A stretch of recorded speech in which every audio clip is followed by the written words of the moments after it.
इस समाचार के प्रायोजक है सरस्वती शिशु विद्या मंदिर इंग्लिश मीडियम स्कूल। संस्कारमय वातावरण में अंग्रेजी शिक्षा की ओर एक कदम। दुल्हन साड़ी एंड वस्त्र भंडार, महिलाओं की पहली पसंद।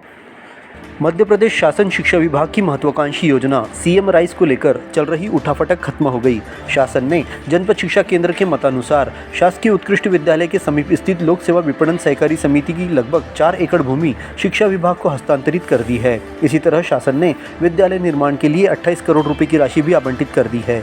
हाल ही में दिल्ली से पहुंचे आर्किटेक्ट इंजीनियरों के दल ने जमीन की नापजोख करके विद्यालय निर्माण के पूर्व नक्शा तैयार किया है। लगभग 4-5 माह के अंदर निर्माण कार्य प्रारंभ होने की संभावना जताई जा रही है। योजना है बहुत ही अच्छी योजना है और इस योजना में कक्षा KG1 से लेकर 12वीं तक की कक्षाएं संचालित रहेगी और दोनों मीडियम हिंदी और इंग्लिश मीडियम में बच्चे पढ़ेंगे। और ऐसा भी है इसमें कि आगे चल के कोचिंग की व्यवस्था, जो बच्चे बाहर पढ़ते हैं जहाँ लाखों रुपये खर्च करते हैं, कोचिंग की सुविधा भी उनको सीएम राइज विद्यालय में संस्था मिलेगी।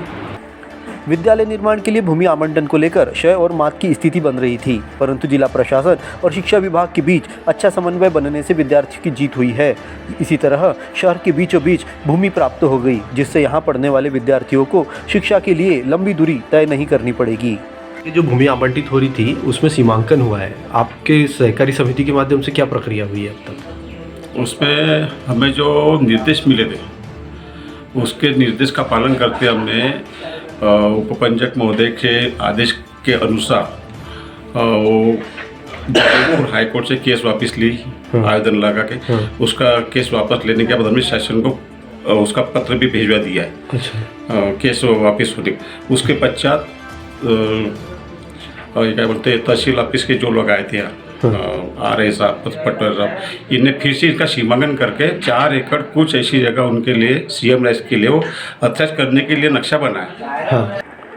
गौरतलब है कि सीएम राइज विद्यालय में पढ़ने वाले विद्यार्थियों को मॉडल स्कूल जैसी सुविधाएं प्राप्त होगी। दूर दराज से विद्यार्थियों को आने जाने के लिए बस की सुविधा रहेगी। इसी तरह सर्व सुविधायुक्त वातावरण में स्विमिंग पूल जैसी सुविधाएं भी मिलेगी। गुणवत्तापूर्ण शिक्षा के लिए विभाग के माध्यम से समय समय पर प्राध्यापकों से लेकर प्राचार्य पद के लिए परीक्षाएं ली जा रही है, ताकि विद्यालय में विद्यार्थियों का सर्वांगीण विकास हो।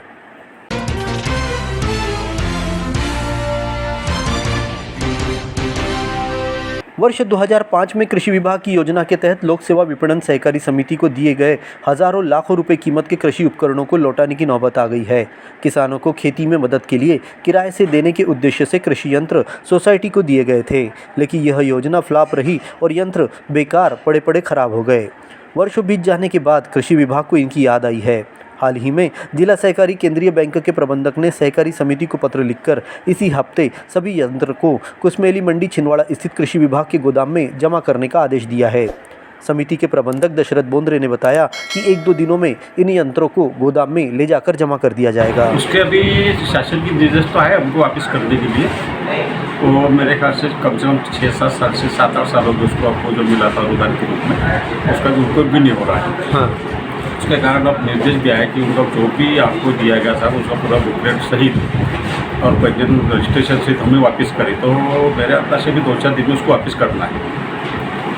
योजना जब बनाई गई थी तो ट्रैक्टर से लेकर सभी यंत्र नए थे, परंतु इनका कोई उपयोग नहीं होने से यह समिति के परिसर में पड़े पड़े खराब हो गए हैं। अब इन्हें वापस भेजने के लिए बड़े ट्रक कंटेनर का यूज़ किया जाएगा।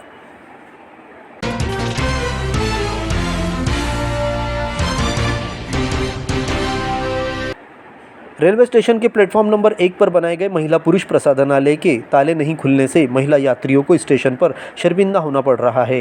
यात्रियों की सुविधा के लिए बनाए गए प्रसाधनालय का उपयोग यात्री ही नहीं कर पा रहे हैं। यह बात चर्चा का विषय बनी हुई है। रेलवे स्टेशन प्रबंधन द्वारा यात्रियों की इस समस्या की ओर ध्यान नहीं दिया जा रहा है, जिससे स्टेशन से यात्रा करने वाले यात्रियों में नाराजगी व्याप्त है। गौरतलब है कि यात्रियों की बहुत पुरानी मांग पर प्लेटफॉर्म नंबर 1 और 2 पर बीचों बीच प्रसाधनालय बनाया गया है, लेकिन इस पर ताला लगा होने से इसका होना नहीं होना एक समान साबित हो रहा है।